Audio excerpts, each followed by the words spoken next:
متقی کے لیے، ہدایت ہے متقی کے لیے۔ متقی کس کو کہتے ہیں؟ پرہیزگار۔ تقویٰ، تقویٰ کیا ہے؟ تقویٰ کی تعریف یہ ہے، دل میں ایک ایسی کیفیت پیدا ہو جاتی ہے جو بندے کو مسلسل گناہوں سے دور رکھتی ہے، نیکیوں کی طرف لگا کے رکھتی ہے۔ اگر ایسی کیفیت پیدا ہو جائے تو اس کیفیت کا نام کیا ہے؟ تقویٰ۔ یہ تقویٰ کی تعریف ہے۔ یہ تقویٰ کی کیا ہے؟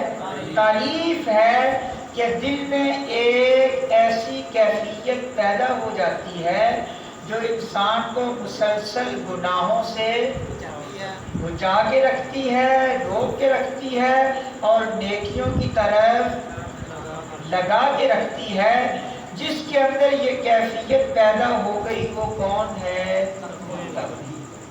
ٹھیک ہے جی۔ اب متقی، حضور نبی پاک علیہ الصلوۃ والسلام نے بارہا مرتبہ اپنے دل کی طرف اشارہ کر کے فرمایا التقویٰ ہاہنا۔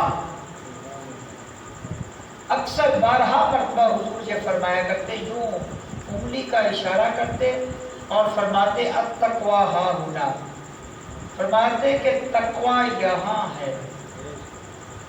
تقویٰ کہاں ہے؟ اور پھر دیکھیے نا کہ جو بندہ دل سے خدا سے ڈرتا ہے نا، گناہوں سے باز بھی وہی رہتا ہے۔ جو بندہ لوگوں سے ڈر کر گناہ نہیں کرتا وہ تنہائی میں تو پھر کر لیتا ہوگا نا۔ متقی وہی ہے کہ جس کے دل میں ایسی کیفیت پیدا ہو جائے جو کیفیت اس کو مسلسل گناہوں سے روک کے رکھے اور نیکی کی طرف لگا کے رکھے۔ تو یہ کیفیت دل میں پیدا ہو جائے، اس کیفیت کا نام کیا ہے؟ تقویٰ۔ اور جس کے اندر یہ کیفیت پیدا ہو جائے وہ ہے متقی۔ اب حضرت سیدنا علی المرتضیٰ شیر خدا داماد مصطفیٰ کرم اللہ تعالی وجہہ الکریم کی زبانی سنتے ہیں کہ متقی کون ہے۔ آپ چونکہ قرآن کے بہت بڑے عالم ہیں، ٹھیک ہے جی، اور حضور کی اہل بیت بھی ہیں، اور آپ کے بارے میں حضور نے یہ بھی فرمایا کہ انا مدینۃ العلم وعلی بابھا، کہ جو مولا علی ہیں وہ علم کا جو شہر ہے اس کے کیا ہے؟ دروازہ ہے۔ تو چونکہ آپ بڑی جامع بات کرتے ہیں، آپ نے بڑی جامع بات کی ہے، متقی کون ہے؟ آپ فرماتے ہیں کہ متقی وہ ہے جو گناہوں پر قائم نہ رہے۔ ایک بات، متقی کون ہے جو گناہوں پر قائم نہ رہے۔ نمبر دو، اپنی عبادت پر تکبر نہ کرے، بس یہ متقی۔ دیکھو نا جی، آپ نے ایک جملہ بولا اور بالکل واضح کر دیا کہ جو گناہوں پر قائم ہے نہ رہے، اور نمبر دو کیا ہے؟ اپنی عبادت پر تکبر، وہ متقی ہے۔ کیوں؟ ہم انسان ہیں، ہم معصوم نہیں ہیں، گناہ ہم سے ہوں گے، ہو رہے ہیں، لیکن متقی وہ ہے کہ جیسے ہی گناہ ہوا توبہ کر لے۔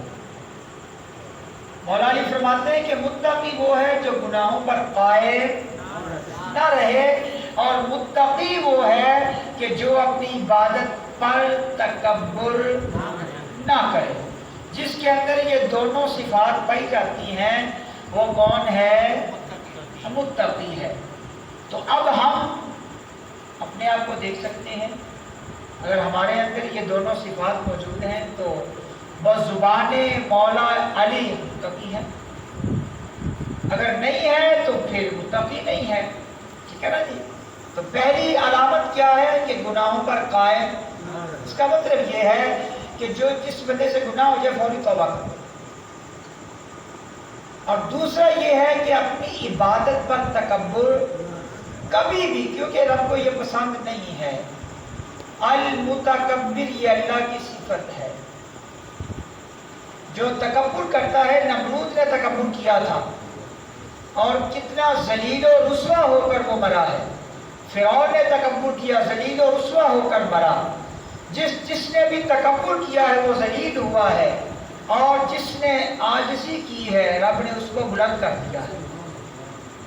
جتنی بلندی ہے وہ تواضع انکساری کے اندر ہے۔ محبوب کریم فرماتے ہیں من تواضع للہ رفعہ اللہ، جو اللہ کے لیے عاجزی کرتا ہے اللہ اسے بلند کرتا ہے۔ اور حضور نے سب سے زیادہ تواضع کی ہے، حضور نے سب سے زیادہ عاجزی کی ہے، حضور نے سب سے زیادہ انکساری کی ہے، تو پھر اللہ نے بلند بھی اتنا کیا ہے کہ معراج کی رات ساری کائنات نیچے تھی، سرکار کے قدم اونچے تھے۔ بریلی کے تاجدار کہتے ہیں سارے اونچوں سے اونچا سمجھیے جسے، ہے اس اونچے سے اونچا ہمارا نبی۔ تو معراج کی رات خالق کائنات کا جو عرش عظیم ہے وہ بھی نیچے تھا، ہمارے قریب آقا کے قدم اونچے تھے۔ من تواضع للہ رفعہ اللہ۔ تو اس لیے پیارے مولا علی فرماتے ہیں کہ متقی وہ ہے کہ جو گناہوں پر قائم نہیں رہتا۔ ادھر گناہ ہوا فوراً توبہ۔ شیطان نے کہا تھا لَأُغْوِيَنَّهُمْ أَجْمَعِينَ، مولا میں تیرے سارے لوگوں کو گمراہ کروں گا۔ تو خالق کائنات نے جواب دیا کہ مجھے اپنی عزت اور اپنے جلال اور اپنی بلندی مرتبہ کی قسم، میرے بندے جب تک مجھ سے توبہ کرتے رہیں گے میں قبول کرتا رہوں گا۔ اپنے بات میری بارگاہ سے کبھی یہ نہیں ہوگا کہ تو نے ابھی کل تو کی آج پھر توڑ لی ہے، ابھی تو نے پرسوں کی آج پھر توڑ لی، نہیں۔ ہم نے فرمایا کہ میرے بندے جب بھی مجھ سے توبہ کریں گے میں ان کی توبہ کو قبول کر لوں گا۔ تو مولا علی فرماتے ہیں کہ جو متقی ہے وہ یہ ہے کہ اپنے گناہوں پر قائم نہیں رہتا اور اپنی عبادت پر تکبر نہیں کرتا، سب کچھ کر کے بھی کہتا ہے کہ مولا ابھی تو مجھ سے کچھ بھی نہیں ہوا، سب کچھ کر کے نمازیں پڑھ کے بھی کہتا ہے کہ مولا میں نے تو حق ہی ادا نہیں کیا۔ آگے الذین